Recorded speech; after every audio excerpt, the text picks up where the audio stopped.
여러분은 사랑하면 어떤 개념이 떠오르십니까? 사랑은 뭐예요?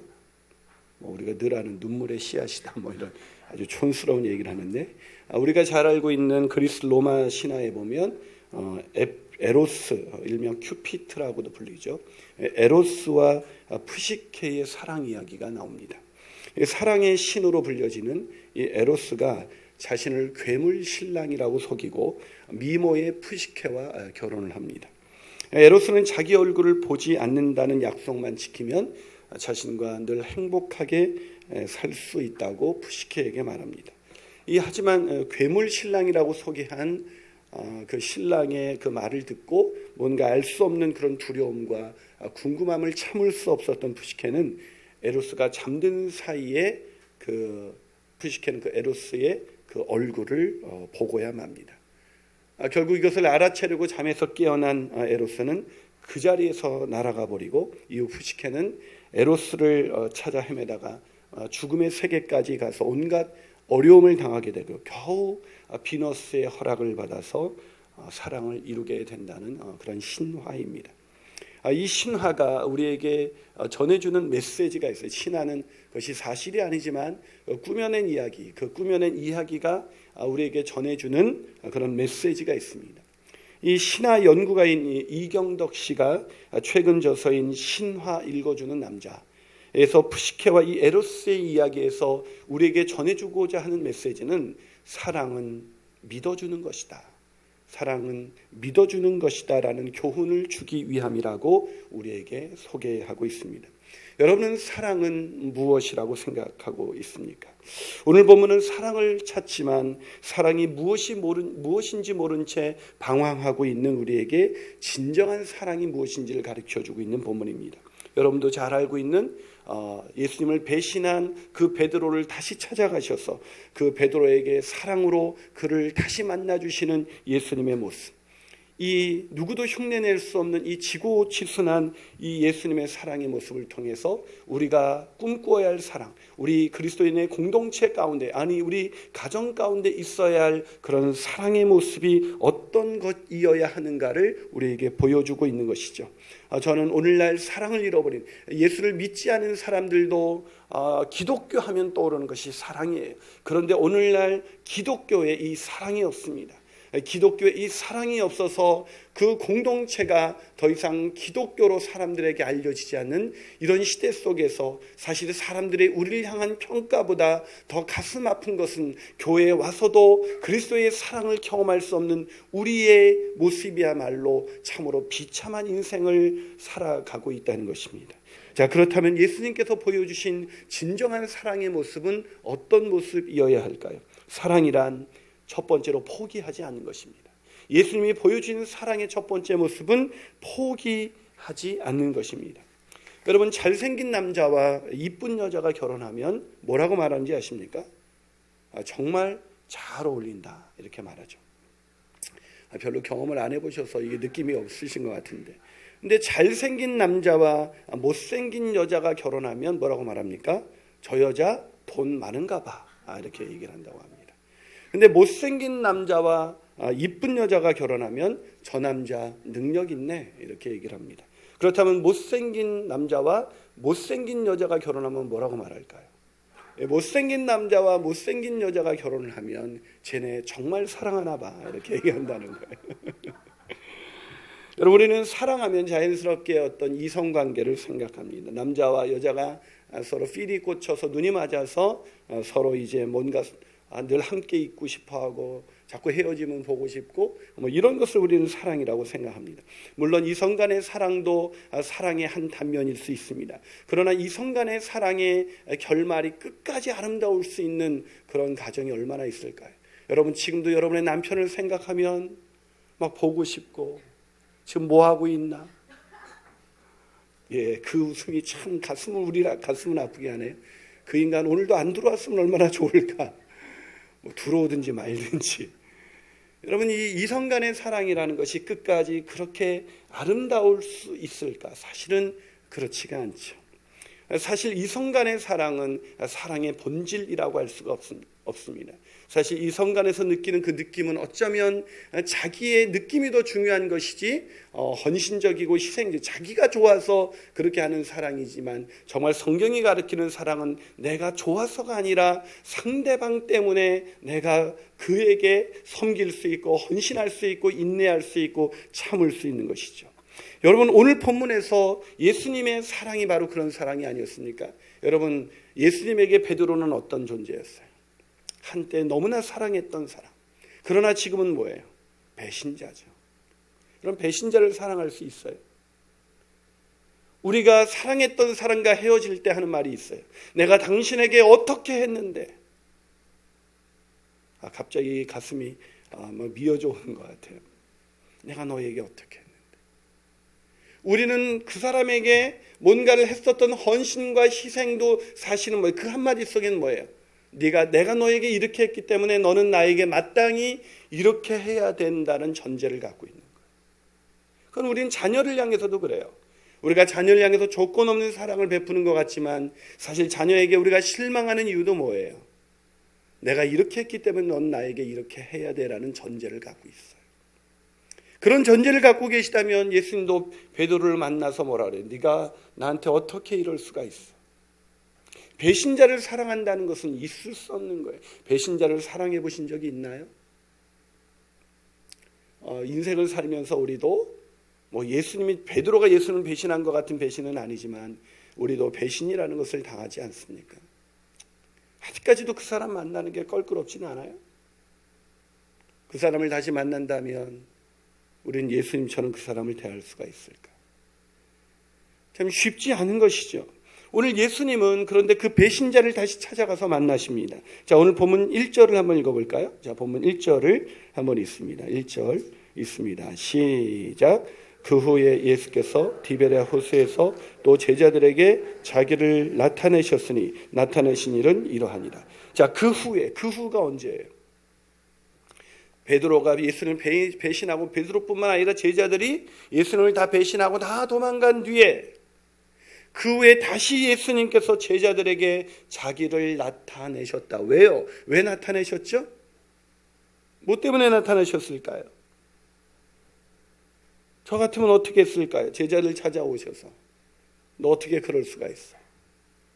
네가 나를 사랑한다며 나를 무슨 일이 있어도 배신하지 않는다면서 너 어떻게 그럴 수 있어? 나는 다른 사람을 몰라도 너는 그러서는 안 돼. 넌 나랑 함께 했잖아. 내가 너에게 특별히 너를 변화산으로 데려가고 너와 함께 오병이어의 기적을 베풀 때 너 그 기적의 현장에 있었잖아. 내가 누구인지 내가 누구보다도 네가 잘 알잖아. 우리가 언제 더 우리의 마음이 힘들어요? 나를 누구보다도 더 잘 알고 나를 누구보다도 더 사랑했던 사람이 배신할 때 그 배신은 참아 견딜 수가 없어요. 그래서 가장 큰 배신은 자식이 배신하는 거죠. 오늘 예수님의 마음이 그랬을 거예요. 아마 저희들 같으면 이게 막 멱살을 잡고 막 내팽개치를 치면서 다시 부활하신 그 예수님께서 그냥 권능의 힘으로 그냥 베드로를 완전히 그냥 눌러버리지 않았을까요? 그런데 오늘 예수님께서 그렇게 과거를 묻지 않으셨습니다. 책망하지도 않으십니다. 비난하지도 않으십니다. 오히려 베드로와 제자들을 위해서 뭘 하셨다고요? 그 뒷절에 보면 조반을 지으셨어요. 조반을. 지금 베드로와 함께 식사를 하신 의미는 이 단순한 식사는 그냥 밥 먹었나 보다가 아니에요. 이렇게 식사를 차리셨다는 것은 예수님이 지금 이런 메시지를 주는 거에 묵묵히 오셔서 그냥 여러 말을 하지 아니하시고 그 베드로와 제자들을 위해서 그냥 밥을 짓고 계십니다. 지금 무슨 메시지를 주고 있는 거야? 베드로야, 나는 아직도 너를 사랑해. 너 나를 부인하고 나를 떠나갔지만 난 널 포기할 수 없어. 네가 아무리 나를 배신하고 나를 부인했다 할지라도 나는 너 없이는 못 살아. 네가 필요해. 너와 함께 지내고 싶어. 그래서 너랑 함께 밥 먹고 싶어. 아직도 널 사랑해. 이 메시지가 오늘 주님이 우리에게 주는 메시지라는 걸 아셔야 돼요. 우리가 주님을 떠나가고 주님과 멀리 주님 생각도 안 하고 일주일을 살아도 주님은 늘 우리에게 쫓아다니면서 말해요. 우리하고 밥 먹고 싶다고, 우리하고 얘기하고 싶다고, 아직도 널 포기할 수 없다고 주님은 말씀하시는 것입니다. 사랑이 무엇입니까? 끝까지 포기하지 않는 것. 아직도 그 사람과 그 사람과 다시 이어지기를 기대하는 것, 이것이 주님이 우리에게 가르쳐 주신 사랑입니다. 주님이 우리에게 그렇게 포기하지 않는 그 사랑을 보여주심으로 우리에게 그 사랑을 또한 경험케 하지 않으셨습니까? 이 사랑을 배워서 우리 안에 우리가 사랑해야 될 사람들을 끝까지 포기하지 않는 저와 여러분이 되시기를 주님의 이름으로 축원합니다. 한 발 더 나가서 예수님이 보여주신 진정한 사랑의 두 번째 모습은 뭡니까? 사랑은 치유해 주는 것입니다. 사랑은 치유해 주는 것입니다. 자, 베드로를 다시 찾아오셔서 밥을 드시고 나신 다음에 예수님이 뭐라고 하셨어요? 어떻게 하셨어요? 뭐라고 말씀하고 계신지 15절을 한번 읽어볼까요? 자, 15절 한번 같이 읽습니다. 시작. 그들이 시몬 베드로에게 이르시되 요한의 아들 시몬아 내가 이 사람들보다 나를 더 사랑하느냐 하시니 이르되 주님 그러하나이다. 내가 주님을 사랑하는 줄을 주님께서 아시나이다. 이르시되 내 어린 양을 먹이라. 자, 뭐라고 말씀하셨어요? 내가 나를 사랑하느냐라고 물으셨어요. 자, 베드로의 마음이 얼마나 찔렸을까요? 여러분, 베드로는 주님을 배신한 사람이에요. 근데 네가 나를 사랑하느냐라고 물으셨어요. 어떤 느낌으로 물으셨을까? 근데 한두 번이 아니에요. 자, 그 다음 또 물어보시고 17절을 한번 또 읽어볼까요? 자, 17절 한번 읽습니다. 시작. 세 번째 이르시되 요한의 아들 시몬아 내가 나를 사랑하느냐 하시니 주께서 세 번째 내가 나를 사랑하느냐 하심으로 베드로가 근심하여 이르되 주님 모든 것을 아시오매 내가 주님을 사랑하는 줄을 주님께서 아시나이다. 예수께서 이르시되 내 어린 양을 먹이라. 내 양을 먹이라. 자, 몇 번째 물으셨다고요? 세 번째 물으셨어요. 왜 세 번째 물으셨을까요? 너 나를 사랑한다는 거 사실이야? 너 그때 나를 사랑한다고 했지. 그거 사실이야? 이런 어조였을까요? 아니면 세 번 물으시면서 너 나 사랑하는 거 맞지? 다짐하고 계시는 것일까요? 다짐을 받고자 하기 위함이셨을까요? 아니면 계속 믿을 수 없어서 계속 묻고 계시는 것일까요? 우리 같으면 계속해서 배신해서 내가 원하는 대로 행동하지 않는 내 자녀나 내 배우자나 내 이웃이 있다면 우리는 계속해서 다짐했을 거예요. 너 진짜야? 이번엔 진짜지? 이번엔 변하지 마. 이번 마지막이야? 이번에 한 번만 더 하면 그땐 끝이야. 그게 우리의 사랑의 한계예요. 우리는 어느 정도까지는 할 수 있을지 모르지만 이게 몇 번 반복되면 그렇게 하지 않아요. 근데 그것은요, 사랑이 아니에요. 사랑은 70번씩 7번이라도 용서하는 거예요. 몇 번을 용서해야 합니까? 주님이 뭐라고 말씀하셨어요? 70번씩 7번. 그럼 400, 이게 90번인가요? 제가 산수를 잘 못해가지고. 꼭 그만큼 하라는 얘기예요? 끝이 없다는 거예요. 여러분은 자식을 몇 번이나 용서할 수 있어요? 어느 정도 되면 넌 더 이상 내 자식이 아니다라고 말할 거예요. 부모가 자식에게 너 내 자식이 아니야라고 말하는 그 순간에도 사실 그건 거짓말이잖아요. 제발 좀 돌아오라고. 예수님이 네가 나를 사랑하느냐고 묻는 것은 넌 네가 날 진짜 사랑하니라고 묻고 있는 게 아니라 베드로, 난 알아. 네가 나를 사랑하잖아. 그걸 계속해서 묻는 거야. 네가 나를 사랑하지 않냐고. 왜요? 3번 부인했기 때문에 적어도 한두 번 가지고 치유가 일어나지 않는 거예요. 그래서 예수님이 짓궂게 물어보는 것이 아니라 그의 마음이 치유될 때까지. 처음에 물었을 때 말이 안 나왔을 거예요. 주님, 제가 주님을 한참에 저는 침묵이 흘렀을 거라고 생각합니다. 주님, 제가 사랑하는 것은 사실입니다. 그래서 또 묻습니다. 그래, 네가 날 사랑하잖아. 그런 투로 묻는 거예요, 지금. 여러분, 베드로가 지금 어떤 상황입니까? 주님, 누구보다도 정말 주님을 사랑했던 사람이에요. 그러나 육신이 연약해서 그도 역시 정말 은혜 아니면 구원받을 수 없는 죄인이었기에 그도 그 십자가 앞에서 도망치고 말았던 연약한, 그러나 주님 누구보다도 사랑했거든요. 근데 사랑하는 주님을 위해서 이제 아무것도 할 수 없다는 자신의 비참함, 그 죄책감이 그를 짓누르고 있었을 거예요. 그 죄책감에서 자유케 하기 위해서, 그 죄책감에서 벗어나게 하기 위해서 주님께서 지금 계속해서 묻고 있는 거예요. 아니, 확신시켜주고 있는 거예요. 넌 나를 사랑하고 있다고. 그것을 내가 안다고. 사랑하는 여러분, 사랑은 치유하는 것입니다. 우리가 애들을 사랑한다고 하면서 애들한테 날카로운 말을 막 쏟아내지 않습니까? 아내 부부간에도 배우자를 사랑한다면서도 내 날카로운 말을 막 쏟아내지. 그래야 변할 거라고 생각하는데 안 변해요. 바벤가족처럼 그 사람의 장점과 그 사람의 선행과 그 사람의 가능성을 자꾸 말해주는 게 사랑이에요. 어떤 사람 저한테 왔어요. 목사님, 제가 목사님 사랑하니까 이런 얘기 하는 거예요 하면서 저에게 막 날카로운 얘기를 하면 그 얘기 듣는 순간 저는 어떤 생각이 드냐면, 그래, 나는 자질이 없어, 나는 자격이 안 돼. 그래서 더 절망합니다. 솔직히 어떤 분은 내가 목사님이 바른 길로 가게 하기 위해서 내가 목사님께 이런 얘기하는 거예요. 여러분, 율법이 우리를 바른 길로 가게 만들었습니까? 참 어리석습니다. 아이들을 세워가는 거, 배우자를 세워가는 거는 당신 어떻게 나한테 이런 것까지 생각, 진짜 99가지 나에게 악행을 하다가 한 가지만 잘하면, 여보 어떻게 이런 생각을 했어? 당신이 나 이렇게 대해주니까 내가 얼마나 행복하고 힘이 되는지 몰라. 그럼 그 남편이, 아, 이게 사랑하는 방법이구나. 애가 뭐 하나 잘하면 넌 어떻게 이런 생각을 할 수가 있었니? 와, 엄마, 네가 내 아들이라는 게, 내 딸이라는 게 너무너무 행복하다. 거기서 치유가 일어나는 거예요. 저한테 와서도, 목사님 이거 하세요? 이 집사가 목사한테 이런 얘기하고 다녀요. 제발 얘기하지 마세요. 그런 얘기. 저 듣고 싶지 않아요. 그 사람이 저한테 그렇게 얘기하는 이유는 저를 잘 알지 못해서 그래요. 저는 그보다 훨씬 더 심한 사람이거든요. 저를 제대로 알았다가는 아마 교회를 떠나고 말았을 텐데, 그래도 아는 게 별로 없으니까 그냥 욕하면서 그냥 있는 거지.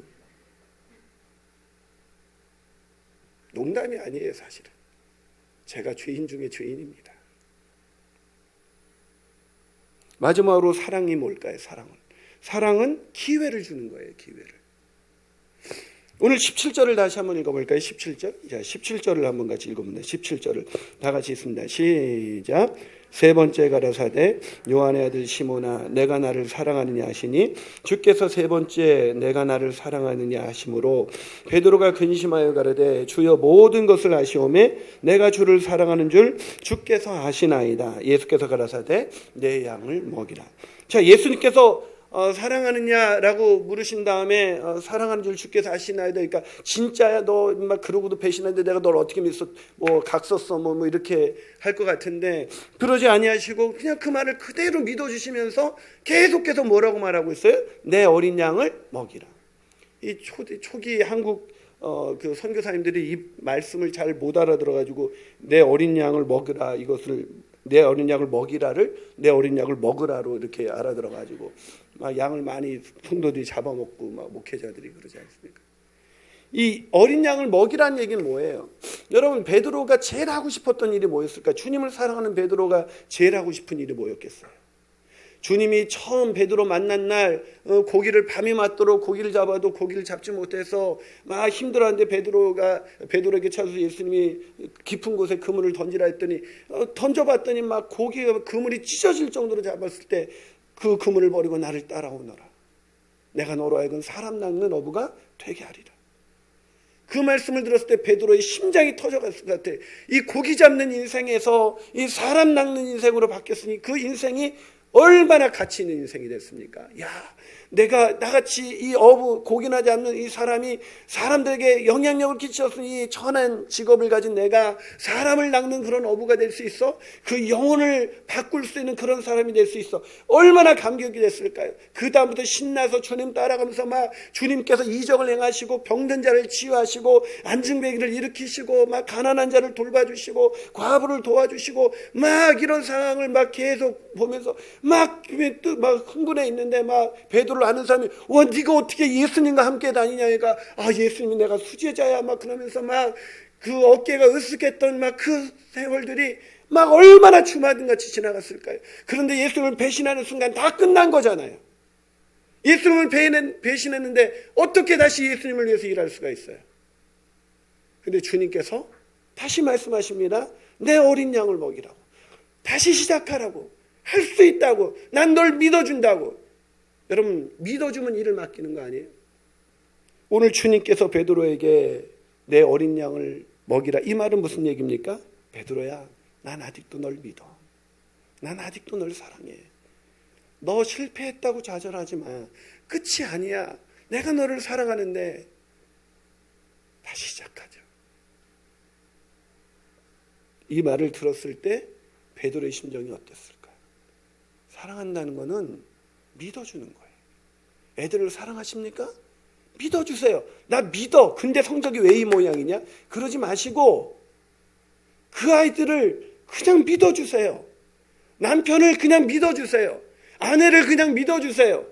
그냥 목사를 믿어주세요. 성도를 그냥 믿어주세요. 어떻게 믿을 수가 있어? 그 공동체는 끝난 공동체예요. 제가 최근에 들으니까 우리 사회가 신뢰가 얼마나 깨졌는지 최근에 불티나게 팔리는 것이 녹음기래요. 뭐 이렇게 보이지 않는 녹음기.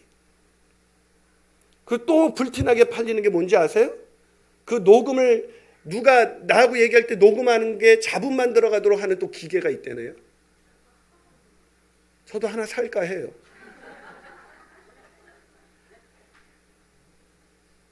우리 사회가 정말 무너졌구나. 사랑은요, 당하는 거예요. 주께서 우리를 위해서 십자가에서 말없이 당하신 것처럼. 그날에 다 밝혀질 겁니다. 일본의 2대 성자라고 불리는 목사님 중에 가가와 도요히코라는 목사님이 있습니다. 이 도요히코 목사님께서 2차 세계대전이 한창일 때 창녀와 빈민가에 소망 없는 사람들을 얼마나 이렇게 지극히 창녀와 이렇게 빈민가의 사람들에게 상처가 있기 때문에 이렇게 터치한다고 해서 잘 변화가 되지가 않습니다. 이 사람들을 앞장서서 도와주면서 존경을 받았는데 하루는 이 목사님께서 대담 프로에 나오신 거예요. 방송에 나오셨는데 이제 아나운서가 목사님께 물었습니다. 목사님께서 돕는 사람들은 몸이 망가지면서 마음도 망가진 사람들이기 때문에 아무리 목사님이 그렇게 사랑해 주신다고 해도 변하는 사람들이 아니지 않습니까? 게다가 이렇게 목사님이 이렇게 중국인들까지 돌보시는데 우리의 적이 아닙니까? 목사님이 노력해서 사랑한다고 해서 변하지 않는 사람들을 왜 그렇게 그들을 섬기고 그들을 사랑하십니까? 그러자 가가와 도요히코 목사님이 이렇게 말씀하셨다고 합니다. 물론 제가 아무리 애써도 새 삶을 찾지 못하는 사람들이 훨씬 더 많다는 것이 사실입니다. 때로는 우리의 적인 중국인들이 야속하기도 합니다. 하지만 제가 이렇게 사랑하는 것 외에 무엇을 할 수 있단 말입니까? 이것이 우리의 고백이 되었으면 좋겠습니다. 사랑하는 것 외에 우리가 할 수가 있는 게 무엇이 있겠습니까?